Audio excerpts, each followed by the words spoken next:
শুকিয়ে এখন রেখে যাবো। আজ আমি আপনার কাছে নিয়ে এসেছি কালো জিরা ফোড়ন দিয়ে ইলিশ মাছ। তো তার জন্য মাছে হলুদ দিয়ে দিচ্ছি বন্ধুরা।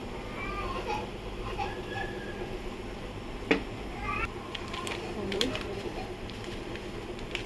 লঙ্কা,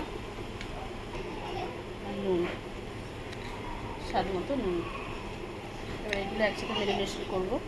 তো দেখুন বন্ধুরা, নুন হলুদটা মাখিয়ে নিয়েছি। আর এখানে কড়াই সর্ষের তেল দিয়ে দিলাম। কড়াইটা বসিয়ে দিয়েছি, সর্ষের তেল দিয়ে দিলাম একটু,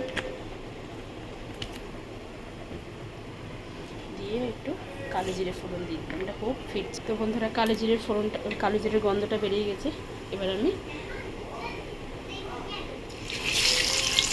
গ্যাসটা জোরে দিলাম।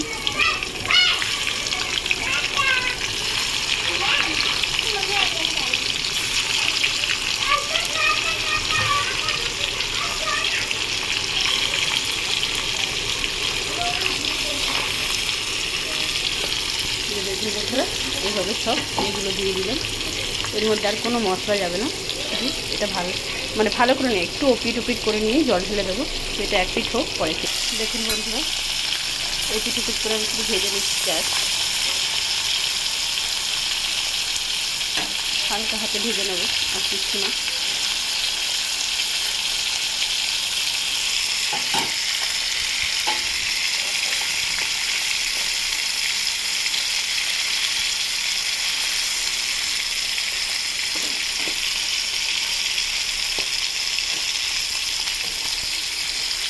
এইবার আমি জল ঢেলে দেবো। সিম্পল একটা রান্না, ইলিশ মাছ প্রচুর সোজা রান্না। জল ঢেলে দিলাম।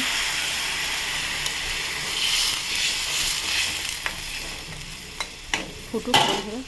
দেখুন বন্ধুরা, ফুটে গেছে। এবার আমি এর মধ্যে কাঁচা লঙ্কা দিয়ে দিলাম। দিয়ে এটাকে একটু ঢেকে দেবো। 5 মিনিট পরে ফিরছি। তো বন্ধুরা দেখুন, আমার এই মাছের ঝোল রেডি হয়ে গেছে। তো আপনারা ট্রাই করবেন। ট্রাই করে কমেন্ট সেকশনে কমেন্ট করে আমাকে জানাবেন আমার রান্নাটা কেমন হয়েছে।